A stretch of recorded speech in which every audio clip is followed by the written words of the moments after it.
Would you recommend FOXO4-DRI to get rid of senescent cells for starting 10 milligrams of epitalin?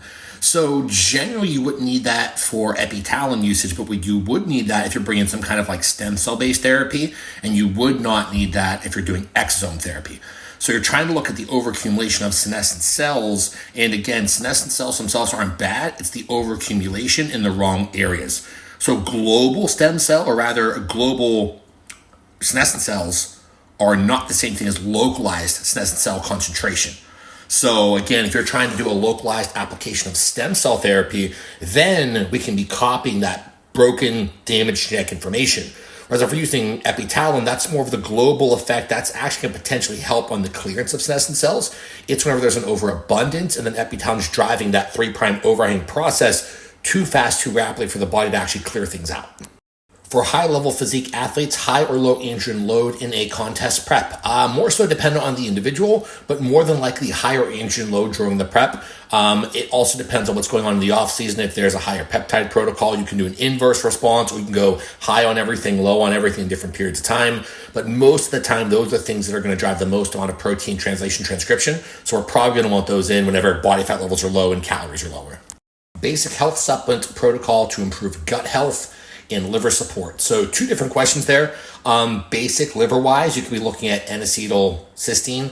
You could be looking at TUDCA to have spillover into the renal and the hepatic world. You could be looking at glutathione therapies. A lot of cool things there. Over-the-counter-wise, again, we're talking about more liposomal glutathione for that purpose. And then for gut health, there's a lot of things. Again, is it more of a tight junction problem, inflammatory problem? It could go anywhere from like a biocidin, liquid to break up biofilms, to repopulate the gut and do other fun things like that. It could be like a seed probiotic to do more of the heavy lifting and repopulation. You go a bunch of different ways with that. You can also just take basic fermented foods, depending on how you respond. And like someone that needs more of a rhamnosus-based strain, then something like a kefir, just the traditional drinking of about 6 to 8 ounces per day can help a lot. We do that all the time in the autistic-based community, and that tends to improve overall normal spectrum-based dysfunction pretty well. There's massive correlations between the gut biome, the depletion of the rhamnosus variety, and individuals on the spectrum. And that can be applied for a lot of different populations as well. But those are like some basic ones. How can I lower my blood pressure? Get good at basic energetics. That means do your low intensity prolastic cardio, do your PBO walks outside in a low arousal state, and do your far end spectrum glycolysis, that hit where you blow your lungs out. Honestly, most people that have blood pressure problems aren't good at managing energetics and autonomics. If you look at the equation for blood pressure, it literally tells you exactly what to work on and what can influence blood pressure. So there's systemic vascular resistance, there's the body weight equation, there's the hemodynamic equation. Literally, a lot of those things can be fixed by just being energetically fit. That doesn't mean having abs. That means being energetically efficient, and we'll say more athletic, meaning you're able to do hill sprints. You're able to go jogging. You're able to do all these basic things to literally control blood and how it's moved throughout the body. Leukemia, CLL, dad's white bloods rise rapidly, potential ideas to slow it down. In the leukemia-based scenario, CLL-wise, we are, again, a lot of things you could do here. I would first look into carbon dioxide-based therapy. That's going to be one of the most immediate, rapid players to help. If you look, and I'll tag them, Carbogenics in here, they have an amazing machine. You can go ahead and utilize that to do more things from a tumor growth aspect to slow down proliferation and any kind of metastasization that might be happening. We can use that a bunch of different ways with other players in there, but in terms of like the easiest thing you can add right away that has no negative potential, it's going to be actual carbon dioxide therapy. Are exosomes for nebulizing the same as exosomes for IV or injection? So no, yes. Meaning nebulized exosomes have the same systemic global effects as IV, not the same as an intramuscular injection, which still gets global but is also localized. So the only difference in the nebulizer world is, I remember we're getting the lower portion of the lung, we're getting that hyperoxygenation, we're moving around hemodynamics and blood throughout the entire body. So if you did have a lung-based problem or even a neurochemical-based problem, you're trying to heal the brain or the lungs, nebulizing would be favorable. The only real difference besides that with nebulizing or IV exosomes is one, you can do at home, exosome, nebulizing by yourself. In IV, you need to actually go to a doctor and, drive out of your house and go to a clinic for that. So generally, that's kind of just the ease of access. But IV and nebulizing exosomes give the same kind of global effect. So one can be done at your house, one needs to be done with a provider, but both are absolutely awesome. And exosomes in all forms, incredible products, they really are. Benefits, protocols for CO2 therapy. Man, so if you look at the blood flow restriction research way back in the day, right, it's driving localized anabolism and muscular hypertrophy by carbon dioxide-based cascades. It's all carbon dioxide mediated. If you look at oxygen delivery to tissue, so a lot of my people that are in the NFL, NHL, NBA, things like that, all these top guys, at least that I work with, we're all doing CO2 therapy because oxygen delivery is what? Carbon dioxide dependent. So good old Bohr effect, B-O-H-R, look it up and learn it. That is one of the coolest based effects. If we can understand it, we go, oh, I can do some nasal breathing, I can do some breath holds, I can do the CO2 therapy and immediately change how I deliver oxygen to working tissue, how I can drive mitochondrial biogenesis, how I can potentially drive apoptosis of cancer cells. A lot of cool things. And as I'm talking, little lies in the background. What's up, girl? Low libido, erectile dysfunction, even on TRT and daily Cialis. Any recommendations? So usually long-term chronic use of Cialis at higher doses can cause a negative effect from a receptor-mediated standpoint, and you get less chemical signaling over time. So downregulation in hemodynamics to actual penile erectile tissue, male or female, same thing. Usually we're looking at balancing out estrogen neurochemistry, so you should get an actual panel, see where your estradiol is at. Most males are pretty good between 40 to 70 or so on lab work. It's going to depend on the individual, though, because there's always outliers. So check the estrogen panel first. Remember, estrogen drives libido in males, whereas it's more testosterone in females, which is pretty interesting. But then you also have to look at the neurochemical world. What's going on with dopamine and oxytocin? If you're low on those, if you have low motivation, low arousal as an overall rule of thumb, or if there's systemic fatigue, systemic stress, if you just got fired from your job and you're worried about money, guess what? The last thing on your mind is going to be procreation. Liposomal NAD versus injection, both absolutely awesome to me. I would prefer the injections, no matter what NAD is circulating, and it's going to essentially be broken down into a precursor-based format to get intracellular and cause action. So if you do NAD intranasal or injections or liposomal, it's still having the end fate of intracellular action, but it's not coming in actually as NAD because the charges don't match up. But both are absolutely amazing. I tend to prefer injections if we're trying to look for ultimate efficacy. Liposomal is still awesome, but it doesn't have the same amount of chemical strength. So if we're trying to do something at super physiological levels of action, injections have to be there. Liposomal comes if we're trying to reach essentially physiological levels, which still has its place and purpose. They're both absolutely awesome. Are you creating a paid educational platform? I'm so excited about this. Yes, so it's funny. I literally made a post this morning and I said, hey, I'm going to have a bioregular seminar that was coming out for my YouTube channel. I was going to switch that over, and that was going to be the first actual bit of content on my paid site. And then I took that down because, guys, I'm struggling. I really am. I know everyone's been reaching out. They want a paid site. They're more than happy to pay for education. I'm so back and forth, and I might be in my head about it, but I've always put out free content just to be a good person, just to help out the world, and just to, make sure people could learn from me without having to pay me, because I never wanted to be that shekel guy where it's like I charge for every single thing. In my coaching, my consult calls, my mentoring, I'm on the high end of pricing. Like, a lot of people can't afford me anymore. And because of that, I also then don't want to charge for education when I'm doing it just to be a good guy and to help the world out. And I know that dozens of people have reached out and said they want to pay, they want to be part of that community, and I get that, I understand that. But even with people saying that, I just don't know. It's really hard for me. I'm going through some really cool transitions. Business has been blowing up more than ever. I have multiple contracts I'm trying to figure out this month on the back end with business stuff. And I don't ever want to lose who I am just for money or because positions are changing. And it's actually made me a better person, honestly, as things have grown, as I've had more opportunities. But this has been a struggle for me. So although, and I'm going back and forth with this in my head every single day, although I know people want a paid site, I don't know, because if I do a paid site, then I can't post as much free content on here for free, because then why are people paying? And so it'd be wrong for the people that are paying. But I also want to help out everyone. So it's this internal dilemma, and I don't know. So any input on anyone, because I honestly would feel like a shill. If right now, if I did a paid site, I would feel like I'm a shill. But at the same time, people want it. So I'm debating back and forth. Like, it's tough. But I'm thinking about it for sure. Might be too broad, but is there a supplement for chronic fatigue? Thank you. Yeah. There's quite a bit. First of all, look at the cellular world. You're looking at like the injections of glutathione. If you're looking at more of the cerebral, neuroprotective, neuroinflammation based world, there could be lymphatic players like PQQ, like carbon 60 for the mitochondrial side of things. We look at like cerebral lysine or cortexin.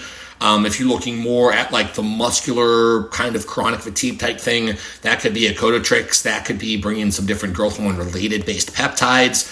There's a lot of things. There's also the traditional exosome stem cell therapies. So it is a very broad question. I hope I gave you some broad potential tools, actionables, because there's just a lot of things that you could actually take to cure the chronic fatigue. If I were you, I'd try to get to the root of it. Is it neurological fatigue? Is it an organ-based fatigue? Is it more muscular? Like, figure out where the fatigue's at, and then you'll know how to fix it. Best supplements / methods for reversing gray hairs. Number one, there's a product I'll link right here from Fully Vital. Absolutely amazing product. PTP20 is the biggest repigmentation product in there. On top of that, though, look at what's happening from a gray hair pigmentation-based process. A lot of it's cellular damage accumulation and kind of fatigue at the cellular level that then bleeds over into the follicular-based world. So look at managing overall health as a whole. If you're aging in a healthy manner or stopping aging, then gray hairing is not going to happen. So we would like to manage the system as a whole and then look at repigmentation of the actual follicles themselves. Best alpha top source in USA, Testosterone with Godotrix stimulate huge muscle growth. Yeah, Testosterone and Godotrix. I literally just posted about that yesterday, about my upcoming bioregulator seminar. And so it talks about that in that seminar. And then Alflutop is a very cool player. So it's coming from the marine-based world. That can drive up superoxide dismutase levels, so global healing and immunity, but more so these soft tissue, cartilage, chondrocytes. It has spillover from your joints to your bone. It has a lot of cool benefits. It has the synovial fluid production side of things. No one's ever talked about it. It's another compound that I've been trying to get, popularized for years only because it works so well. So I do not have a source right now in the USA for Alflutop, but I've been telling people, hey, if you bring it to the US, people will buy it because it works that good. Kind of on par with the Pitocin polysulfate, just different mechanisms. Many people speak about the potential danger of mixing SLU with BAM15 as their safety. Okay, yes, I know what you're talking about. So glad you asked this. There is 0 negative interactions between SLU and BAM15 if it's used properly. So let's backtrack a little bit. So this is where we don't want to use any kind of analogy, because usually if you use analogies, you can make anything sound good or bad with an analogy, right? Let's look at biochemical fact. SLU PP332 is modulating estrogen receptor-mediated orphan-based receptors. So we'll look at this whole estrogen receptor, orphan receptor category, okay? Mediated through those ERRs. What do those do? They stimulate and have crosstalk with the sirtuin family. They stimulate, and have crosstalk with all of the peroxisomes. You look down the list of those ERRs and what they interact with from a mitochondrial aspect, and they heal the mitochondria. So you have SLU literally healing the mitochondria, and then BAM15 just causing a little bit of proton translocation. That's all it is. You're getting that same uncoupling from thyroid hormones, whether they're exogenously applied with medications or endogenously produced. We are driving that uncoupling process day to day with training, with sun exposure, with different types of foods. It's just not the same chemical degree. So the only way you can screw up by using SLU and BAM together, just like with anything else, is all dosage related. That's why I make it, and I recommend it to be a 1-to-2 ratio, micrograms to milligrams. So it is 100 micrograms of SLU to 50 milligrams of BAM, so you don't have the excessive proton, excessive waste, the leak and slip that causes reactive oxygen damage. That's literally as simple as it needs to be. So you're taking a compound like BAM, which if overused and abused can cause problems, but also SLU, if overused and abused, can cause problems. Same thing with Tylenol, same thing with water, same thing with anything. Biology is right in the middle. The extremes are where you run into issues. So right in the middle, find your dose, start low and build up over time, and there's 0 negative effects. And I believe I have more experience with SLU and BAM and solo in a combination than probably anyone alive over the past 6, 8, 9, 10 years. I forget what the actual numbers are. But I've only completely honest, we reversed CA and CER with that combination. We have only seen people get healthier on lab work, MRI scans. We've seen athletes lose body fat, build muscle tissue, get stronger, faster, better neurology. We only see benefits if it's dosed properly and timed properly. And like I said in the beginning, I wanted to answer this with biological facts first and biochemical facts, and then look at what happens in reality. Because I never someone sent me a clip of someone talking about that, and it was essentially the analogy. And analogies, you can make anything sound good. And that's why I'm actually terrible at analogies, so that's also why I don't use them. But if we explain it on paper, what happens in reality, then you get the best of both worlds. TRT for 6 years, passed your libido and erection quality in tank. Tried everything, could estrogen help? Yeah, check your estradiol. Again, I answered a couple times before, but usually males 40 to 70 for most males. Estradiol-wise, it's going to be a pretty good range. If you're not getting enough downstream action from your testosterone, you don't want to push up DHT by taking more testosterone. Exogenous estradiol cypionate through your doctor. You start with 1 milligram per week in one time. Ride that curve out. Track your biological trends and patterns and see when you spike and when you dip. Then you'll know, I spike after 3 or 4 days and then it starts to dip after that. Then you bring in a second application. Usually only a couple milligrams per week is needed for males though. Reversing Hashimoto's protocol. There's a lot you can do for Hashis, a lot you can do for Graves, and it's funny because they're actually fairly similar. We're looking at fixing glandular, enzymatic, and immune-based production and action. So this could be something like a glutathione injections. We could be looking at something like selenoproteins. So more so looking at selenoprecise, so that specific form of yeast-bound selenium. We can be looking at bringing in some black cumin seed oil. That can help with the TPO, antibody, and overall thyroid inflammation aspect. We can then also take into account the immune system. So thymogen alpha-1 fixing the pre-glandular aspect, whereas thymine would be more glandular, and thymosin alpha-1 would be post-glandular. A lot of things you could do, but that should get you started off in the right direction for Hashis. If you wanted to learn a new technical skill, what protocol would you recommend? So technical skill being the main driver there. I formulate a product for BioLongevity Labs, do consultant work for them. It's called BioMind.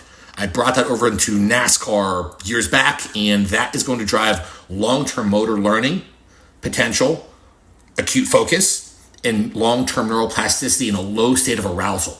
When you have technical skills you're trying to learn, it's actually very similar to like some of the guys I'm working in the NFL right now that are quarterbacks, right? We don't want a high state of arousal. We want low state of arousal. We want focus. We want them to get good at learning the same technical patterns. Same thing with whatever your technical skill is. Do that about 1 to 2, 3 capsules or so, a couple times per week. Judge and assess your results. Make sure you're fueling neurochemically, maybe in alpha GPC or exogenous ketones to make sure you're actually encoding and keep up with the fueling aspect of encoding. You should be good to go.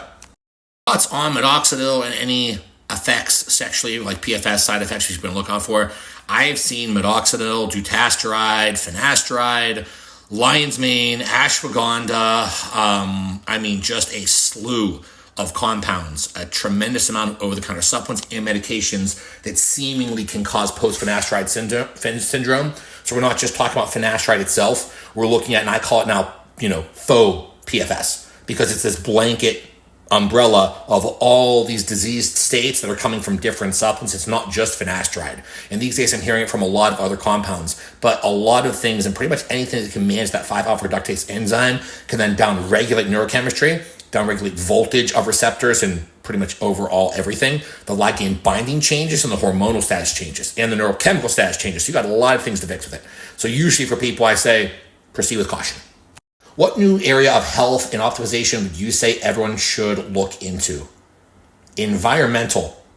I know it gets a lot of exposure, but it should get even more. Quick little example, receipts. You go to the grocery store, you buy your groceries, you order whatever, Chipotle delivers to the house, you get a receipt. That receipt has a high amount of BPA on it. Those BPA can leach through your skin and literally cause you to just accumulate more microplastics.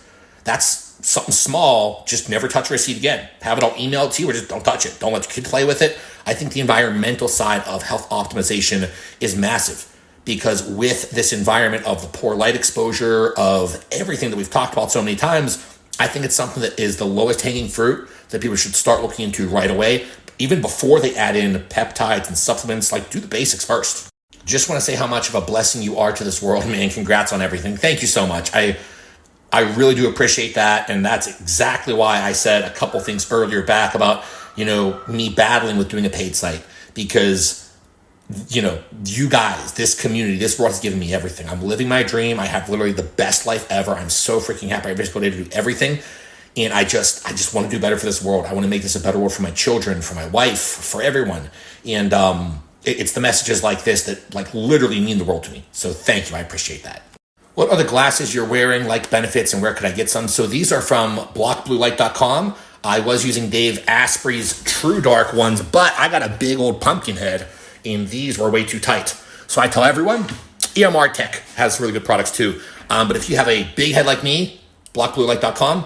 If you don't, you got a small head, you can use the actual True Dark ones. They're both amazing products. We're looking at this one actually blocking essentially all the overexposure. This is actually going to be usually used nocturnally, but because of my excessive amount of computer work and all that kind of fun stuff, I use these the majority of the day. I'm getting more than enough blue light exposure. I don't need extra. Peak week, it's fine to mix the potassium sparing and thiazide and loop diuretics for balance. Yeah, so I mean, if you're looking at basic ionic shifting in myological tissue, what can happen on competition day is the individual that like can't get a pump or anything like that, that's always a calcium-based depletion. And so you can fix that with like a basic, diazide. Whereas if you have someone who's wasting too much potassium with a Lasix furosemide, then you would want to bring an aldactone to actually conserve more potassium. How to help bloating, constant rotten farts. So obviously look at food intake, make sure there's nothing in there that's causing a problem. If it's a SIBO, and then you obviously look at food sources, you might just be overfeeding that bacterial overgrowth. Kind of like a blanket statement one, if you want to kind of like nuke it, would be carnivore diet for a week or two to pull down potential irritants from the diet, and a little bit of biocide and liquid drops to break up biofilms, to restore the actual gut bacteria and kind of excrete everything. So obviously you're going to have not like an actual Herx-based reaction, but you are definitely going to have extra excretion in the bathroom. So bowel movements will most likely be pretty crazy as you're trying to clear everything out of the gut and reset it. I have a broken humerus fixed with plates and screws. Is possible to make a comeback in strength? Yeah, most definitely. All you have to do is fortify the actual bone. So then you're moving over into the cartilage and you're moving into the muscular-based world. You're just kind of regrowing the system as a whole. Very possible. Best peptides for long-term hypertrophy and how to use them. You could be potentially looking at something from the growth factor side of things. There could be some from the insulinogenic side of things. Technically, L-carnitine is not a peptide, but I kind of put it in that ancillary category where it's not a hormone, but it's kind of over there playing with some other molecules. There could be acute or chronic usage of exosomes locally to drive localized growth. There's a lot of different things you can use for long-term hypertrophy. Using them to be very dependent upon the individual, because you could also go a step further and do site-specific hyaluronic acid injections to drive more stem cell migration.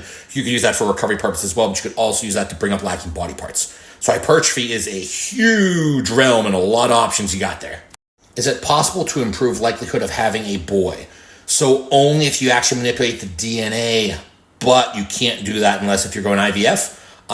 Usually most people will not go that procedure because then it's an extra step in genetic manipulation. Remember, like the basic template for all humanity is female, so they then have to alter that, which isn't that big of a deal, works perfectly fine, costs some money, but if you have it, doesn't really make a difference. But other than that, I've tried to alter sodium potassium pumps of the sperm. I have tried to alter oocyte to overall downstream egg development and viability. That has made no difference. I have tried every single angle, and I can do a lot of things, but one of the things I cannot do with biology is make sure you get the right gender of your child. So, sorry. How would you increase VO2 max? So first, again, we're looking at fixing carbon dioxide handling and manipulation. So that'd be the CO2-based breath therapies. That would be, breath holds. That would be a lot of the splenic contraction-based work to dump out more erythropoietin and oxygen and all that kind of fun stuff into the bloodstream. Actually, it's EPO and some other factors that then will drive up the oxygenation. But first, handle carbon dioxide better, then handle hypoxia-inducible factor. You could be doing that a bunch of different ways. Pico-2. Simple over-the-counter supplement works extremely well for that. Then you have to actually implement that, and you have to get efficient at every energetic system. With that VO2 max change, you're trying to get good at that prolastic portion of your heart. So that means your low-intensity cardio, 130 beats per minute, nothing crazy, but enough to cause some kind of breath-based action to improve how you handle oxygen. Then the PBO walks to be low arousal, very, very parasympathetic, and get good at using, actually driving parasympathetic beta oxidation, so using fat as fuel.